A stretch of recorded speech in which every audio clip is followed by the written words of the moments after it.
Everyone, welcome to our YouTube channel. इस video में हम रेलवे ग्रुप डी का जो पेपर 10 अक्टूबर की शिफ्ट 1 में हुआ था उसमें जो रीजनिंग के क्वेश्चन पूछे गए थे वो सारे सॉल्व करेंगे। इससे पहले की वीडियो अगर आपने नहीं देखी तो डिस्क्रिप्शन में सभी वीडियो का लिंक दिया हुआ है, आप देख सकते हो।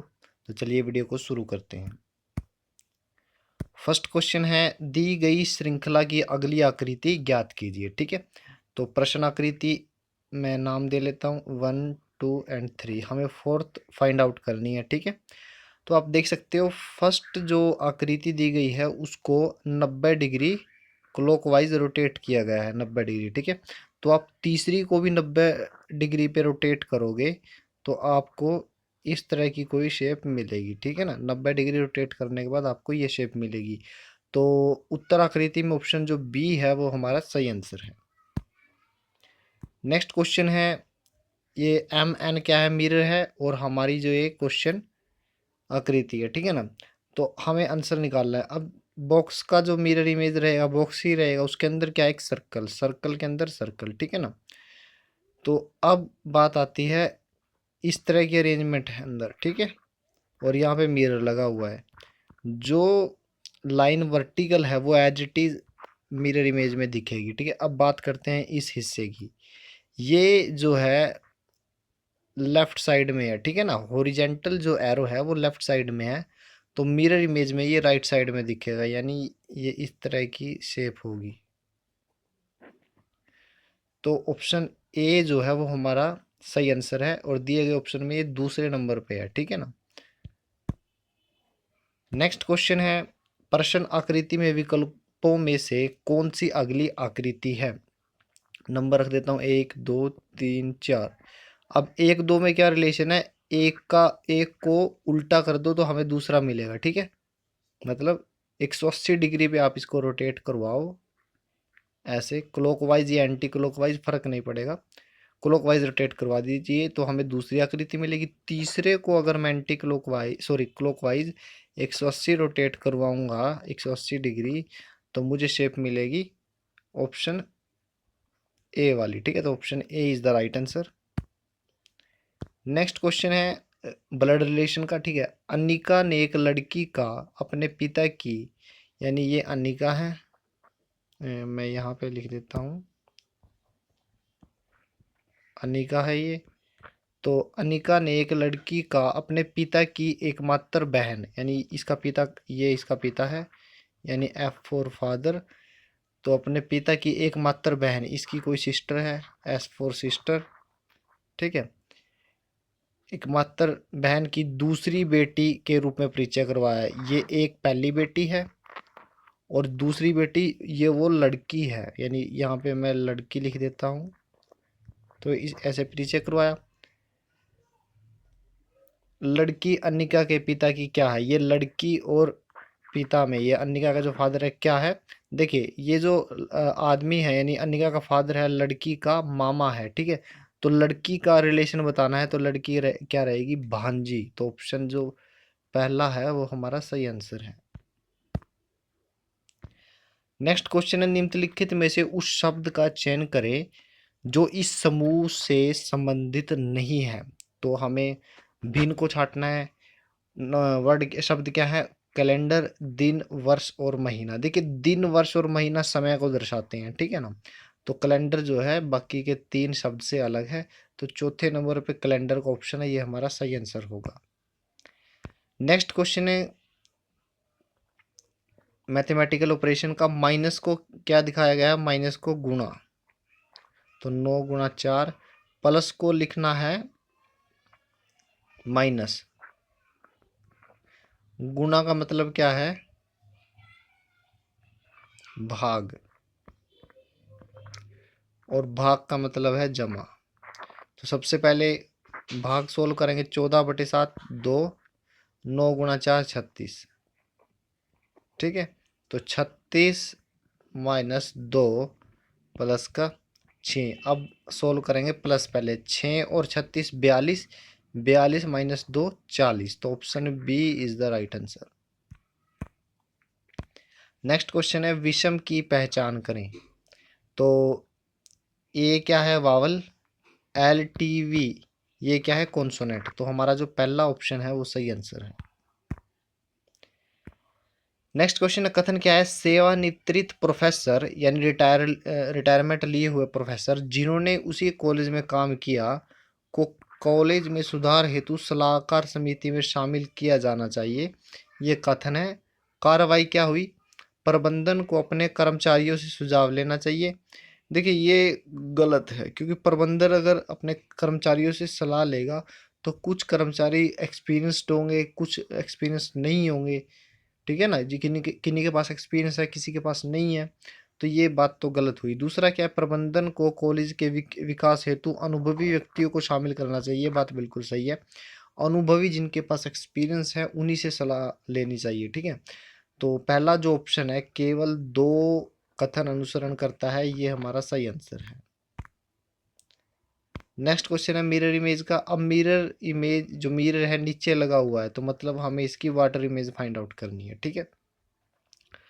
ये जो शेप है ये लेफ्ट साइड की तरफ है और ये जो ट्रायंगल है ये राइट की तरफ है। तो ये जो ट्री टाइप की शेप लेफ्ट में किस में है, सिर्फ चौथे ऑप्शन में है। इसमें भी नहीं है, इसमें भी नहीं है, इसमें भी नहीं है, तो option D is the right answer. Next question है, नीचे दिए गए विकल्पों में विषम चुने। तो टी ए की वाटर इमेज नीचे दी गई है, ठीक है ना। एल ए की वाटर इमेज नीचे दी गई है, ठीक है। एन ए की वाटर इमेज नीचे दी गई। सी में क्या है, ए की तो वाटर इमेज नीचे दी, बट एम को एज इट इज नीचे लिखा गया है। तो ऑप्शन सी जो है, सी नंबर का फिगर जो है वो बाकी के तीन से भिन्न है। तो सी नंबर का फिगर जो है दिए गए ऑप्शन में पहले नंबर पे है, तो ये हमारा आंसर होगा। नेक्स्ट क्वेश्चन है कोडिंग और डिकोडिंग का, ठीक है। अब देखिए पिक्चर में कितने अल्फ़ाबेट है, 7। तो इसको एक घटा के 6 के रूप में कोड किया गया है। स्टूडियो में कितने अल्फ़ाबेट है, 6। 6 में एक घटा के 5 के रूप में कोड किया गया है। उसी प्रकार टेलीविज़न के कितने अल्फ़ाबेट है, 2 4 6 8 10। तो इसमें एक घटा दीजिए तो इसको 9 के रूप में हम कोड करेंगे। तो ऑप्शन जो दूसरा है वो हमारा सही आंसर है। नेक्स्ट क्वेश्चन का कथन क्या है, एक आदमी ने एक महिला से कहा, मुझे हमेशा से खगोल वैज्ञानिक और ज्योतिष विज्ञान के बीच के अंतर जानने के लिए संघर्ष करना पड़ा है। अब धारणा क्या है, आदमी खगोल विज्ञान से परिचित नहीं है, ठीक है। तो इसका मतलब ये भी सही है, क्योंकि उन्हें अगर उनकी नॉलेज होती तो वो संघर्ष करने की जरूरत नहीं पड़ती। दूसरा क्या है, आदमी ज्योतिष विज्ञान से परिचित नहीं है, ये भी बात सही है, ठीक है। दोनों की ही नॉलेज नहीं थी, इसलिए उनका डिफरेंस समझने में उन्हें संघर्ष का सामना करना पड़ा। तो ऑप्शन जो चौथा है, धारणा पहली और दूसरी दोनों ही अंतर्निहित है, ये हमारा सही आंसर है। नेक्स्ट क्वेश्चन है, सभी चाबियां धातु हैं। मैं चाबियां जो है उसको एक सर्कल में दिखा रहा हूं, और ये सारी की सारी चाबियां क्या हैं, धातु हैं।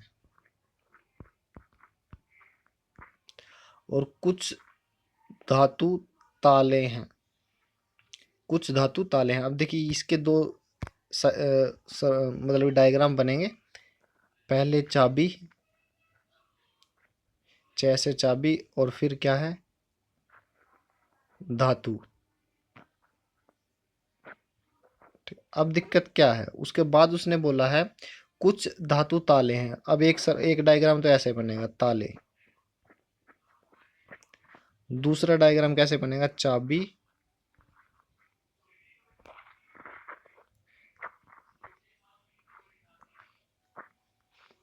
और ये सर्कल इसको भी कट करेगा, ताले, ठीक है। अब निष्कर्ष क्या निकला, कुछ चाबियां ताले हैं, कुछ चाबियां ताले हैं। अब फर्स्ट डायग्राम के अकॉर्डिंग ये गलत है, क्योंकि चाबियों का सर्कल अलग है और ताले का सर्कल अलग है। बट जो दूसरा डायग्राम है, सेकंड डायग्राम, इसमें क्या है, चाबियों का सर्कल और ताले का सर्कल यहाँ पे इंटरसेक्ट कर रहा है, तो इसके अकॉर्डिंग ये स्टेटमेंट सही है। बट जब एक निष्कर्ष के दो आंसर हो, गलत और सही, तो ओवरऑल रिजल्ट गलत ही होता है, ठीक है ना। तो ये तो हो गया पहला निष्कर्ष गलत। दूसरा देखते हैं, कुछ धातुएं चाबियां हैं, कुछ धातुएं चाबियां हैं, बिल्कुल सही है। ये वाला जो एरिया है, ठीक है, चाबियों का है, लेकिन वो धातु में भी कॉमन है, तो ये आंसर सही रहेगा। ऑप्शन 4 जो है केवल निष्कर्ष 2 पालन करता है, ये हमारा सही आंसर है। नेक्स्ट क्वेश्चन है, दी गई श्रृंखला का अगला पद क्या है? आर का अल्फाबेट नंबर 18, एस का 19, 20, 21 और नेक्स्ट क्या रहेगा? 22। 22 होता है वी का। तो हमारा जो दूसरा ऑप्शन है वो सही आंसर है। नेक्स्ट क्वेश्चन है, इस श्रृंखला में अगली संख्या का पता लगाएं। तो नेक्स्ट जो संख्या है वो क्या है? 152 माइनस 107, तो आंसर रहेगा 45। तो माइनस 45 घट गए, ठीक है ना। 107 माइनस का 72 माइनस का 35, तो 35 अब घटे। पहले 45 कम थे, अब 35 कम है। 72 माइनस 47, अब क्या आएगा? माइनस का 25। तो नेक्स्ट में कितना घटेंगे? 15। तो 47 माइनस 15 कितना होता है? 32। चौथा जो ऑप्शन है हमारा सही आंसर है।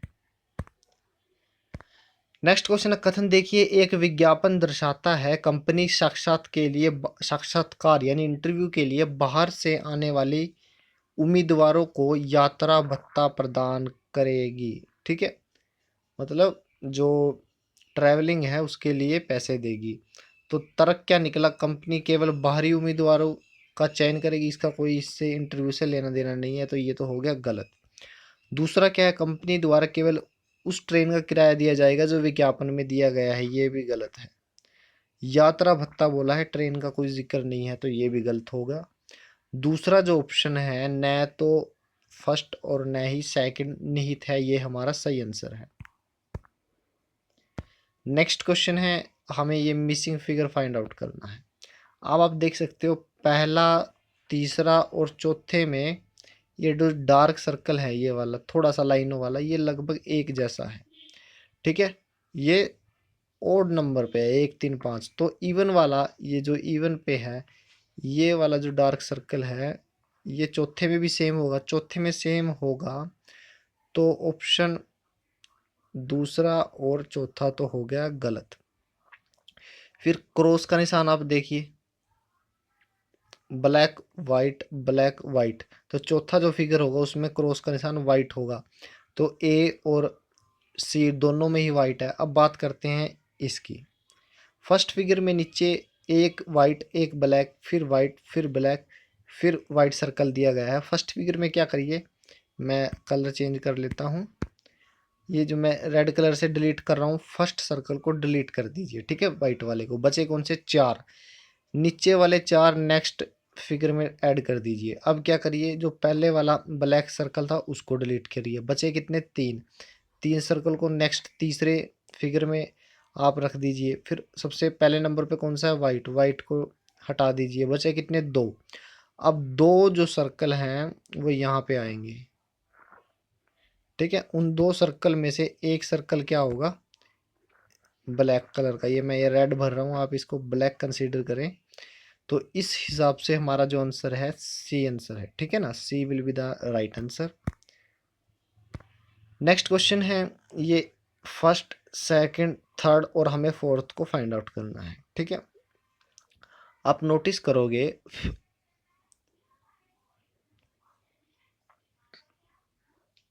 1 और 2 में क्या रिलेशन है। देखिए, जितने भी सिंबल हैं सबको एक एक स्टेप रोटेट किया गया है। अब आप नोटिस करोगे कि ये वाला जो सिंबल था वो नेक्स्ट स्टेप पे यहाँ पे आ गया है। ठीक है ना, और जो ये एमोजी वाला सिंबल था वो इससे आगे खिसक गया है। तो मतलब क्या है, लॉजिक क्या लगाया है कि सभी सिंबल को क्लॉकवाइज नेक्स्ट स्टेप पे रोटेट करवाया। बिल्कुल इजी था। तो इसको कैसे करवाओगे? पाई और किसी एक सिंबल को उठा लीजिए, ये वाला।